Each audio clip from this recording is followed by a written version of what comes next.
Welcome to the Youngstown Lifestyle Podcast, where we try to learn more about the people and opportunities in the Youngstown, Ohio area. Today, my guest is the owner of RockBrook Business Services and recent candidate for Youngstown Council in the 2nd Ward, RaCole Taltoan. We had a great conversation about service in the community and how RaCole approaches her day-to-day with passion and a drive to make her city a better place. So without further delay, let's start the show. Good morning, RaCole. How are you today? I'm great. How are you? I am doing great this morning. I took a few minutes before I called just to meditate and get a little deep breathing, and it made me think about that, because I try to do that every morning, set your mind right. Right. One of the first things I was going to ask you has to do with, do you have any kind of, rituals or routines that you do to kind of get your mind together in the morning? I actually do. I like to listen to one specific song every morning before I start my day. It's called Expect Great Things from Priyasha Hilliard. And then I try to listen to a motivational speaker, mostly T.D. Jakes. He has a lot of little 10-minute series. And I kind of try to take whatever is going on in my life at that time. I try to listen to that series, that particular topic. And I like to read the Bible. And a while ago, maybe about 3 or 4 weeks ago, it came to me, to just read the Bible from the beginning. So now I take, instead of kind of praying and then asking, help me understand whatever it is that I'm going to read, and randomly opening the Bible to some random verse or chapter, I am reading it in order because it is a book. So I don't know any book that you could open the middle of and read it and understand it fully from the middle to the end. So I'm in the process of reading the Bible from the beginning, and however long that takes, it takes. And that is what I do every morning. And I also listen to Mary, Mary, Go Get It, because every day that I get up, I'm going to get what God has for me for that particular day. Okay. Yeah, that's a really powerful, power-packed regimen you got there, between music. And that's one of the things that I had to do, set up for myself. Mine's more just a positive music playlist, songs that kind of make me feel upbeat. But some days I have those days when you kind of get down, and I have to pull myself out of that. And, like your Kirk Franklin's, even right. Pharrell, because I'm happy, that song will make me feel good some days. But just getting into it a little bit with your work, RockBrook, one of the things that I like about you, because I read a little bit about, did my research as far as what you do and some of the things that you're involved in. And one of the things that I liked is that you're helping people get started and get their finances organized. And I wanted to find out a little bit about your journey as far as how'd you get into finance? Like, how did you get started helping people with their finances? I got started because I've always, as a kid, loved numbers. I was really great at math, and I was a tax preparer at first. I just started doing taxes. I worked for H&R Block for 9 years. Then I kind of left and tried to do it on my own. Didn't quite work out right. I ended up with Liberty Tax. Thank God for them. They kind of set the stage for me in this area. I had went through some personal issues at that time, and when I went to Liberty Tax, they were okay with where I was at in my own personal journey, and they worked with me through that, and I became the office manager for a local office here in Youngstown. And from there, they developed their managers. And after about 3 years, with all the personal development that they had put into us, I felt like, I could kind of do this on my own. And I just decided at that point, that no matter what I go through, no matter what happens, that I won't stop. I'll just keep on going, and I'll take whatever comes with, becoming an entrepreneur, because you won't learn if you don't fail. So I signed in April of 2016. I had already worked my business.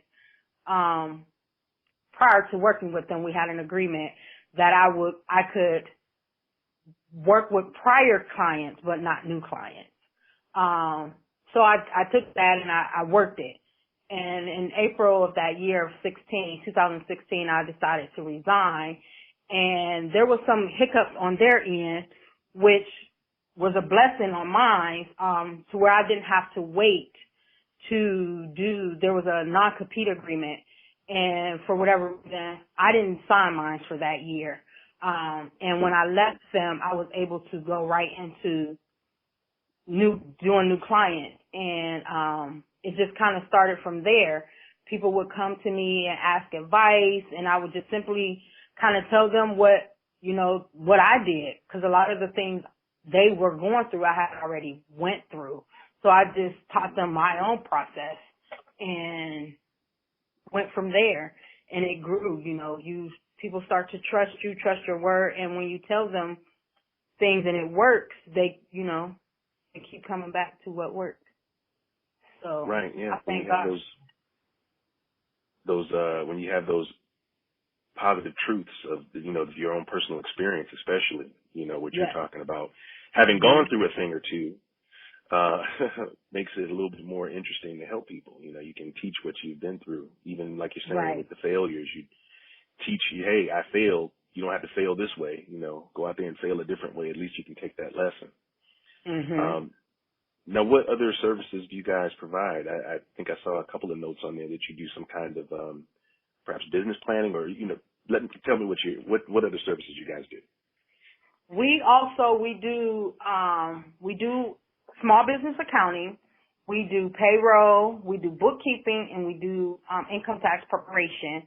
We are in a process right now of adding a CPA. He is working on he is a certified public accountant, but he's just inactive. So he's working on his CPE credits to get back active. And I am currently studying to become an enrolled agent, which is kind of like a tax lawyer where I could represent a lot of my clients in front of the IRS.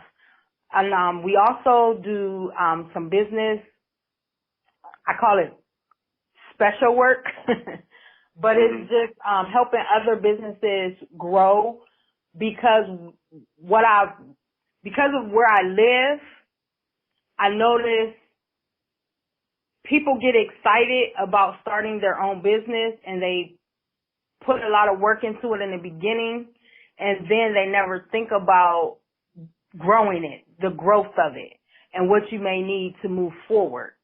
So as people started to just rush and create these businesses, and basically what they were just doing was buying and paying for LLCs. And, okay, you have an LLC, but what's next? Do you have a checking account? Do you have a business account? How are you going to pay your taxes? These are things that they never thought of. So when in these conversations, people will be like, oh, I didn't think of that. And I got tired of seeing my people fail because they don't know. So I just did I just offered that as a service because I've been through it. I know it. I know the process. So let's do this together. And I do it with the hopes that you'll grow and then I'll be your accountant and we can grow together. So that's kind of where it came from. It's just a lack of knowledge that people would have, and the lack of knowledge and the excitement, it put those together. It's not a good formula, and failure is inevitable. If you don't understand what's in between the excitement and actually starting the business. So, I do that. So people come in, we get them started with LLCs, we get their structure, we get them, structurally set up. We help them understand, if what they want to do, should it be a business or a nonprofit? We do business plans. We even create the nonprofits. We've created probably, I know for sure off the top of my head 3 that I've personally worked with myself. I do have another guy. I think he's done 2. So we've done 5 here as RockBrook. And I like to say the names of them because I'm proud of the work that I do. We've helped create Just to Succeed, which is a nonprofit here in the city of Youngstown where you can go get free clothes. And they're nice clothes. If you have an interview and you need a nice suit and tie or a dress and shoes, you can go there and get that type of stuff and no one is going to look at you crazy. It's there. And I even go there myself sometimes. I help start City Film School, which is, I don't think he has started it yet, but he is working with various agencies to teach inner city students media and videography, because that's not something that we have access to in this area, and it's not really taught in our school system. Another one that I helped create, which is called United Returning Citizens. That's my baby. I work with Dion Dowdy. She is a really, really, really, that's like my best friend in the whole world. And that program, that nonprofit focuses specifically on reentry, and people transitioning. As we started working within this program, we learned that, not only people who come out of prison transition, but people in life in life have transitional points in their life, and they need help through that. So that's what United Returning Citizens is about. And if you go back and do your research there, they're doing some really, really awesome things in the community. The executive director, she was just nominated a Gem in the Valley, so she'll be recognized for that. In August, she's been to several conferences. She works with Legal Aid. She's actually their president. She's worked with them on getting the 5 expungements off of your record. She went and worked with them in Houston with that.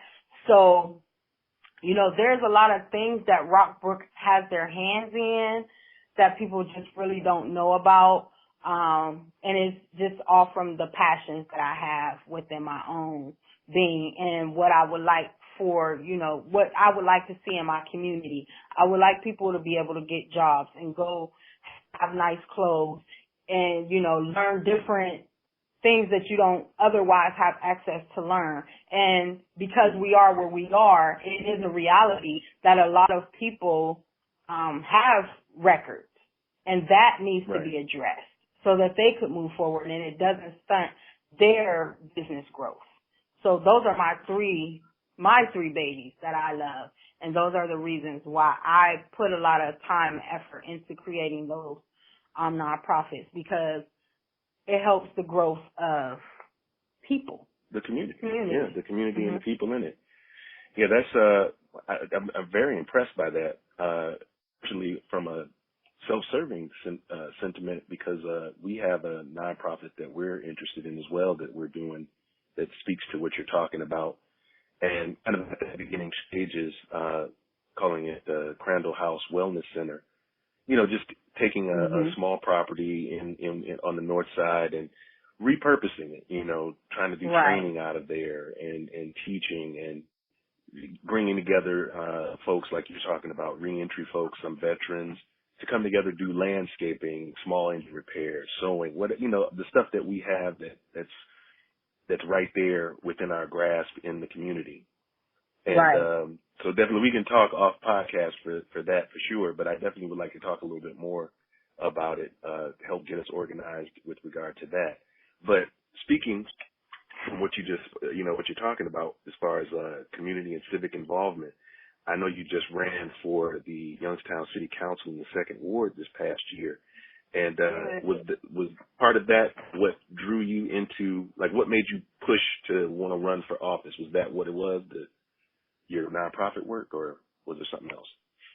What made me run for city council was the fact that there is a lot of politics in the community.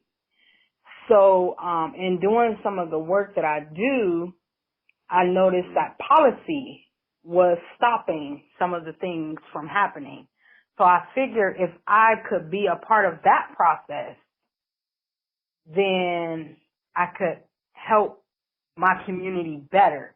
I could be a voice for them. I'm not sure if you're from Youngstown or not, but the particular side of town that I ran for is kind of desolate, and we don't get a lot of opportunity on the east side. People don't want to come over there. It's even hard to even just find a ride if you don't live on that side of town to get home. If you do, if you live there, it's hard for someone else.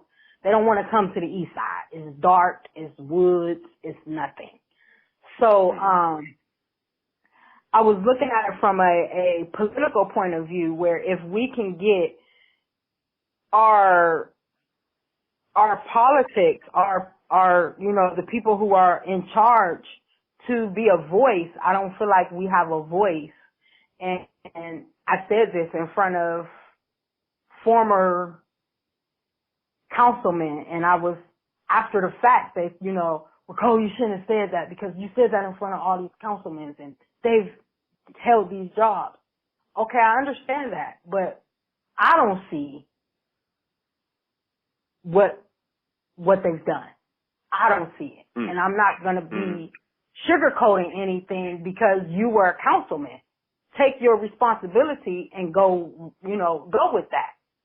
I don't see anything that benefits my side of town. I don't have a grocery store. I have to go to Boardman or Liberty to go grocery shopping. The little convenience stores that are in my neighborhood, the food is expired. I don't have to live like this because I live here.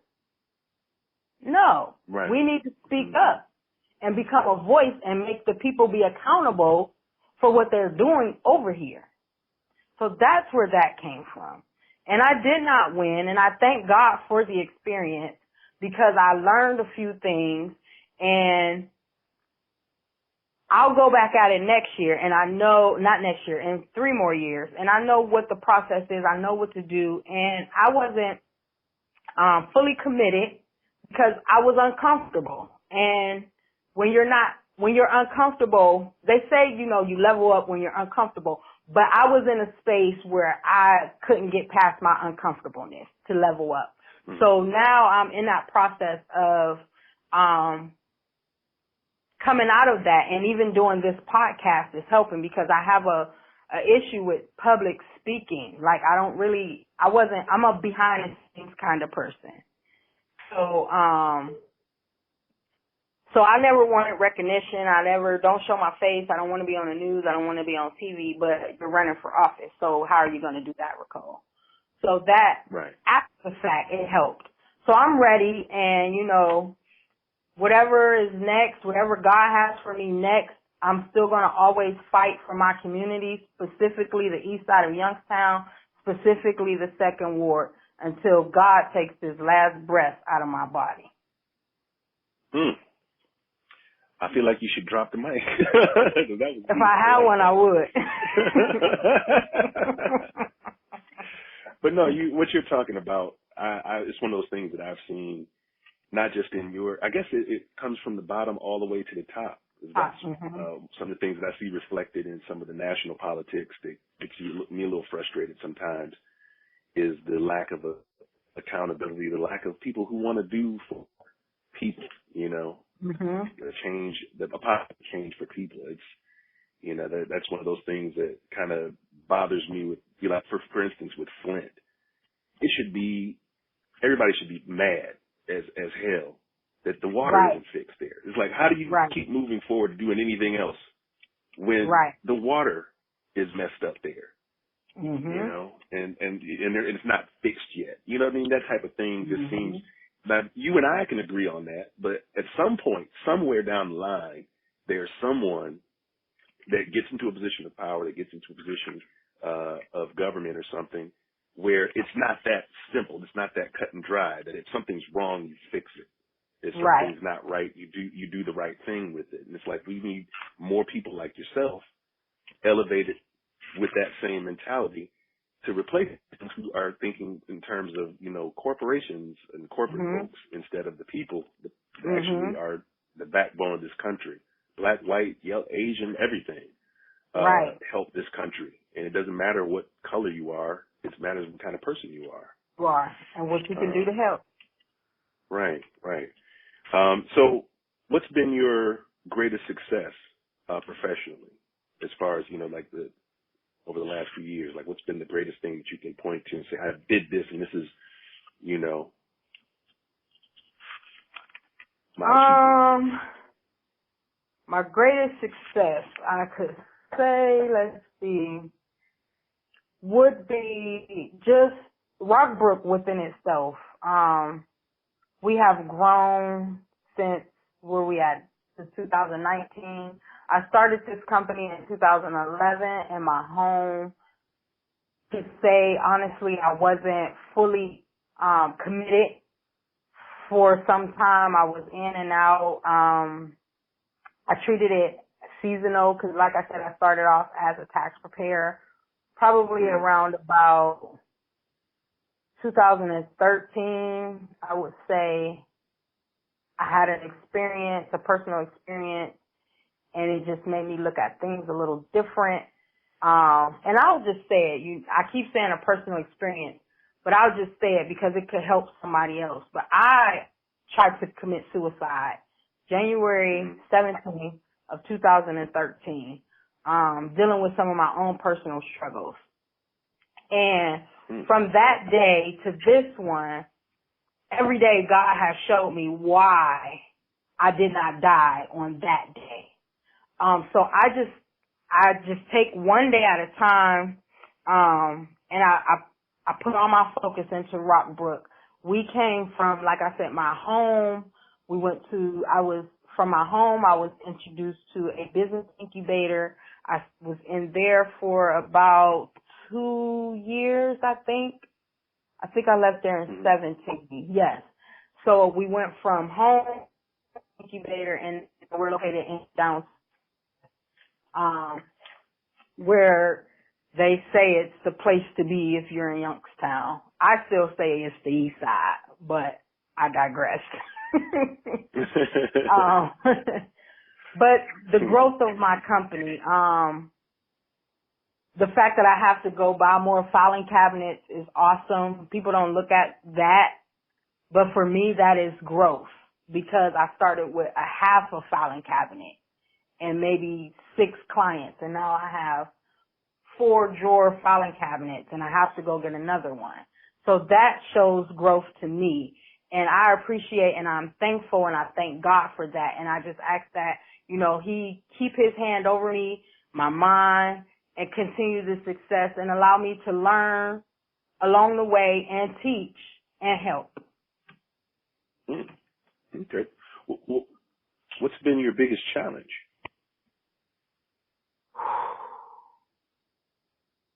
The people.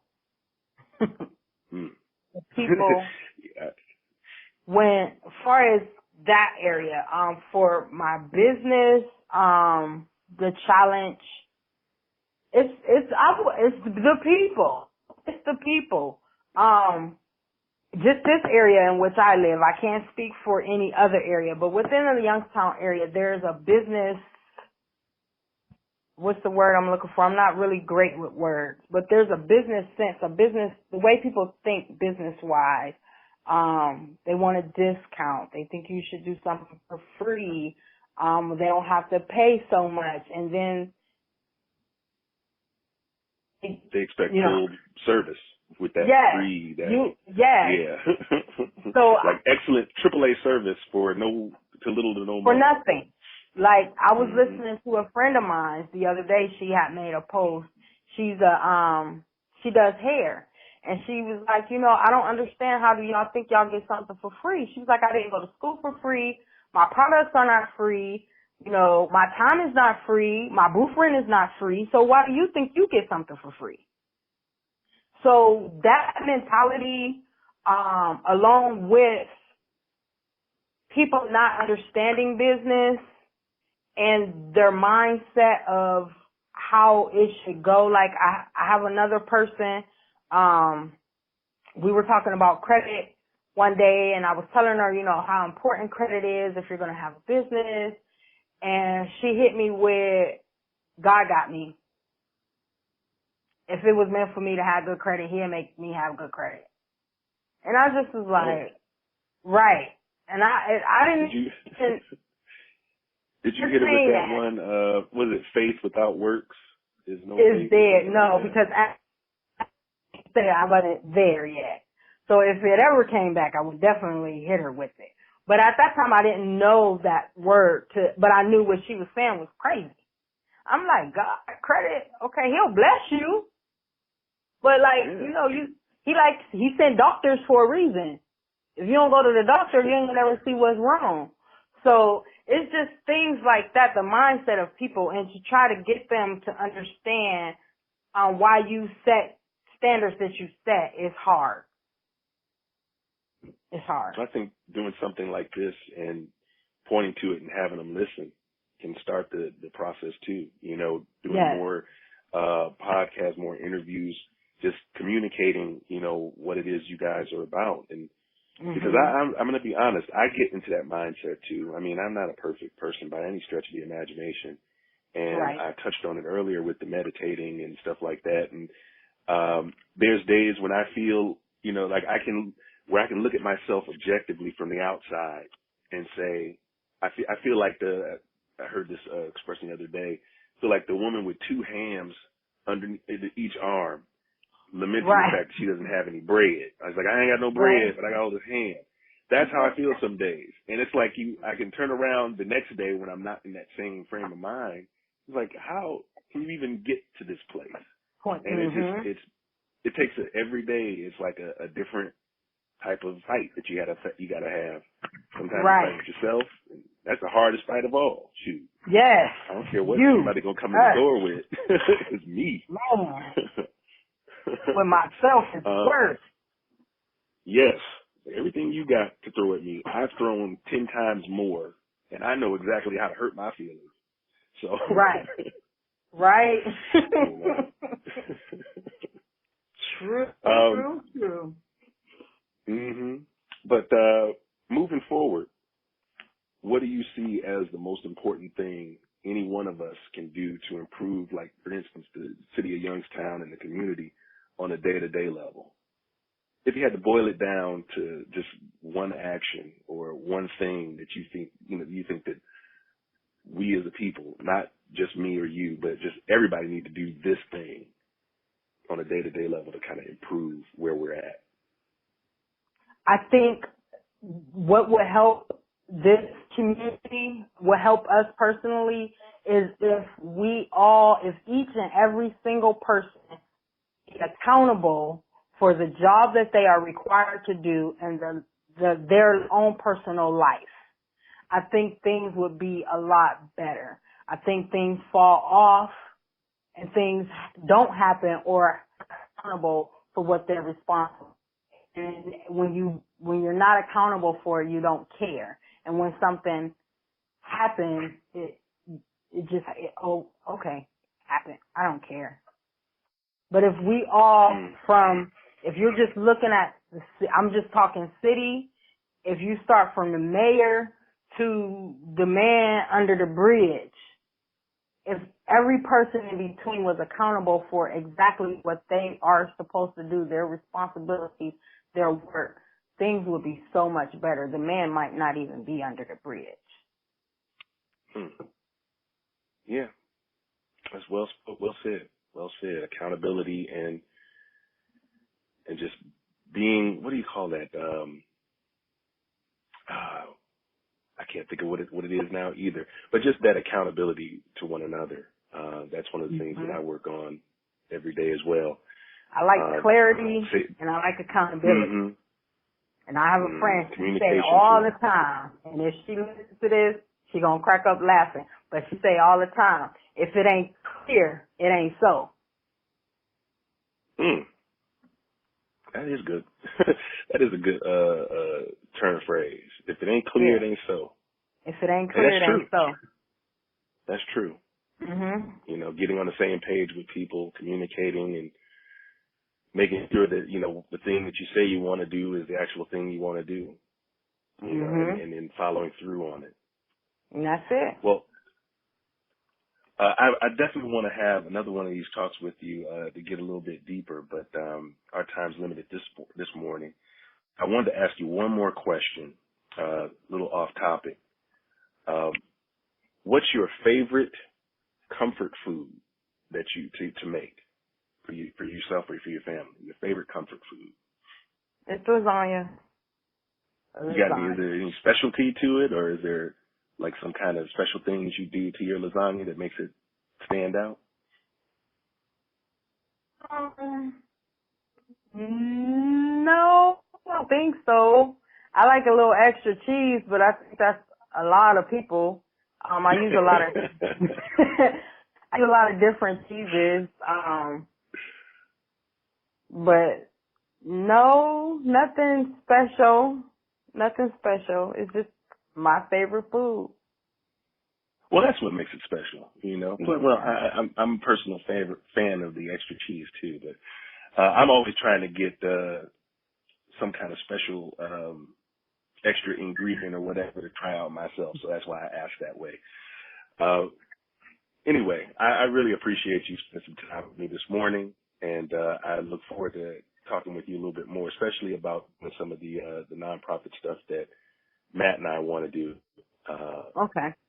Over on Crandall. And I'm glad it went well. You said that you guys had a nice talk last night together, so I'm glad that went well as well. Yes, very informative. But thank you, and I'm going to post this, and I'll make sure to include your three babies, your nonprofits, in the materials for this podcast so that you can show some love and shine a little light on those organizations as well. All right. Are we still recording? We are still recording, but now we are officially done. Now we're done. Okay.